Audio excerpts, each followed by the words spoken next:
channel YouTube Mas dan Ember. Nabi yang mengangkat Talut sebagai raja. Kisah Nabi Samuel dalam surat Al-Baqarah 247, termasuk kisah yang mampu memotivasi umat Muslim. Walaupun Nabi Samuel tidak termasuk 25 nabi dan rasul yang biasanya kalian pelajari, kisahnya dalam mengubah cara pandang bangsa Bani Israel sangatlah memotivasi. Bani Israel merupakan bangsa yang kuat. Namun, setelah Nabi Musa dan Nabi Harun wafat, mereka terpecah dan tidak bersatu seperti dulu.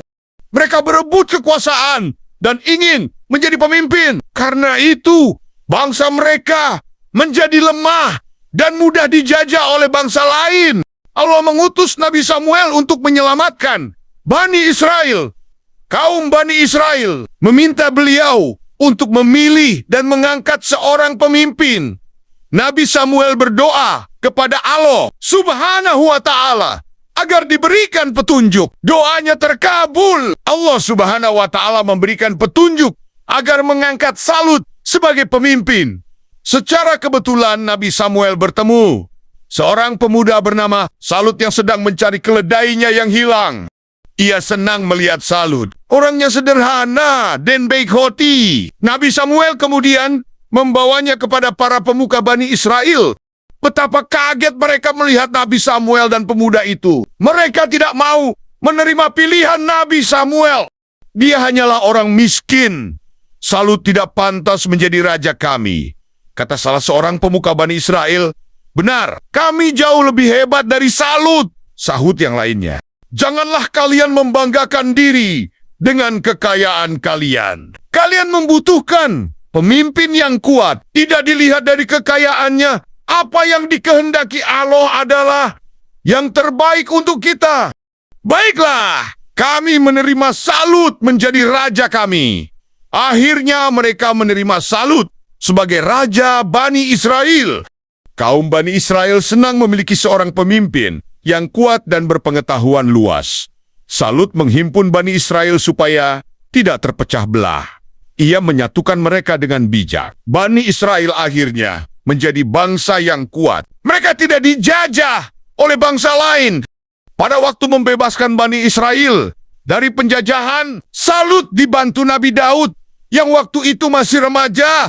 Bani Israel bersuka cita, hidup dalam kemakmuran, tidak terpecah belah. Dan kisah Salut dan Bani Israel dalam Al-Quran ini diakhiri dengan informasi bahwa Allah telah memilih Daud sebagai nabi dan raja bagi bangsa Israel.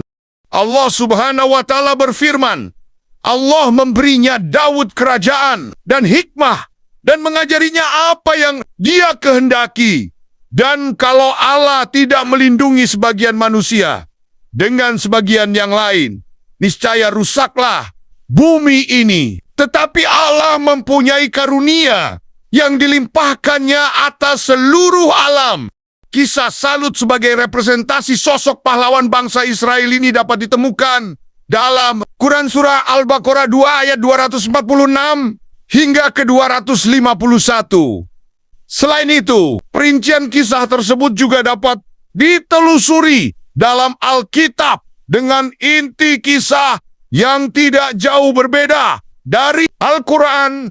Ibnu Katsir dalam buku Qasas Al-Anbiya turut menceritakan secara rinci bagaimana kisah Salut dan Jalut. Usai wafatnya Raja Salut, Bani Israel dipimpin oleh salah satu putranya.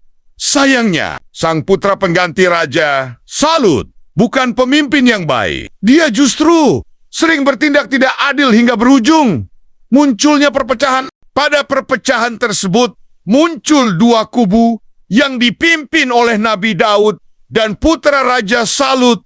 Peperangan antar keduanya dimenangkan oleh kubu Daud hingga akhirnya beliaulah yang diangkat menjadi raja untuk menempati kekuasaan. Sebelum Raja Salut wafat, dirinya menyusun kekuatan militer untuk mengumpulkan pemuda dan orang-orang yang masih kuat untuk menjadi tentara. Nantinya pasukan tersebut dilatih untuk menghadapi bangsa yang terkenal kuat, berani, dan telah lama menguasai Palestina. Nabi Daud dan 2 orang kakaknya diminta sang ayah untuk bergabung ke barisan Laskar Talat. Ia meminta Nabi Daud berada di barisan belakang karena usianya sangat muda dan belum memiliki pengalaman perang. Setelah menjalani pelatihan, tibalah waktu di mana pasukan Raja Salut menghadapi musuh yang dipimpin oleh Panglima bernama Jalut. Panglima Jalut terkenal berani, terlatih, dan tidak pernah kalah dalam peperangan. Kala itu, rombongan pasukan Jalut berjumlah 8.000 orang. Sementara pasukan Raja Salut hanya 300 tentara.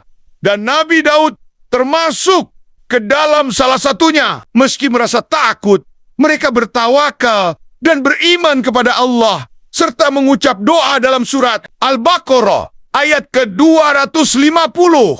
Tatkala Jalut dan tentaranya telah nampak oleh mereka, mereka pun Salut dan tentaranya berdoa, "Ya Tuhan kami, tuangkanlah kesabaran atas diri kami, dan kokohkanlah pendirian kami, dan tolonglah kami terhadap orang-orang kafir." Ketika pertempuran dimulai, Panglima Jalut menantang pasukan Raja Salut. Tidak seorang pun di antara mereka berani keluar. Alhasil, Jalut mengejek dan menghina mereka. Melihat hal itu, Nabi Daud lupa pesan ayahnya untuk berada di barisan belakang. Ia lantas menawarkan diri kepada Raja Salut untuk melawan Jalut. Meski merasa ragu-ragu karena Nabi Daud bertubuh kecil, Salut akhirnya mengizinkannya dan memberikan Nabi Daud perlengkapan perang. Kala itu, Nabi Daud enggan memakainya karena berat dan tidak terbiasa menggunakan perlengkapan tersebut. Bagaimana engkau dapat bertarung dengan hanya bersenjatakan tongkat, ketapel, dan batu-batu melawan Jalut yang bersenjatakan pedang, panah, dan pakaian perang yang lengkap? Tanya Raja Salut yang heran. Mendengar hal itu, Nabi Daud menjawab, "Tuhan yang telah melindungiku, taring singa dan kuku beruang juga akan melindungiku dari sabetan pedang dan panah Jalut yang durhaka itu." Ketika Nabi Daud menuju Jalut, dia berkata, "Untuk apa tongkat yang engkau bawa itu? Untuk mengejar anjing atau untuk memukul anak-anak yang sebaya dengan engkau? Di mana pedang dan zirahmu? Rupanya engkau sudah bosan hidup dan ingin mati, padahal engkau masih muda. Engkau belum merasakan suku dukanya kehidupan. Engkau masih harus banyak belajar dari pengalaman. Majulah engkau ke sini, aku akan habiskan nyawamu. Dalam sekejap mata, dagingmu akan kujadikan makanan yang lezat bagi binatang. Binatang di darat dan burung-burung di udara." Nabi Daud alaihissalam menjawab, "Engkau boleh bangga dengan zirah dan topi bajamu. Engkau boleh merasa kuat dan ampuh dengan pedang dan panahmu. Akan tetapi, ingatlah, ia tidak akan sanggup menyelamatkan nyawamu dari tanganku yang masih halus dan bersih ini. Aku datang ke sini dengan nama Allah Subhanahu wa Ta'ala, Tuhan Bani Israel, yang telah lama engkau hinakan, engkau jajah, dan engkau tundukkan. Sebentar lagi engkau akan mengetahui apakah pedang dan panah yang akan mengakhiri hayatku, atau kehendak dan kekuasaan Allah Subhanahu wa Ta'ala yang akan merenggut nyawamu dan mengirimkan engkau ke neraka jahanam." Ketika Jalut hendak melangkah mendekati Nabi Daud, dilemparkanlah batu dengan ketapel tepat ke arah kening Jalut. Darah mengalir deras dari kepala Jalut hingga menutupi kedua matanya. Atas izin Allah Subhanahu wa Ta'ala, pada lemparan batu kedua dan ketiga oleh Nabi Daud, Jalut lalu terjatuh. Ia tersungkur di atas tanah dan mengembuskan nafasnya yang terakhir. Matinya Jalut membuat tentaranya mundur dan lari karena dikejar oleh Raja Salut. Atas keberhasilan Nabi Daud itulah Raja Salut menjadikan beliau sebagai menantu dan dinikahkan dengan putrinya bernama Mikial. Sesuai janji Salut bahwa putrinya akan dinikahkan dengan orang yang bisa mengalahkan Jalut. Demikian pembahasan mengenai Nabi Samuel yang mengangkat Salut sebagai raja, dan Nabi Daud yang diangkat menjadi raja menggantikan Raja Salut. Terima kasih sudah menonton. Semoga video ini bermanfaat dan menambah wawasan, serta menambah keimanan kita. Subscribe, like, share, dan komen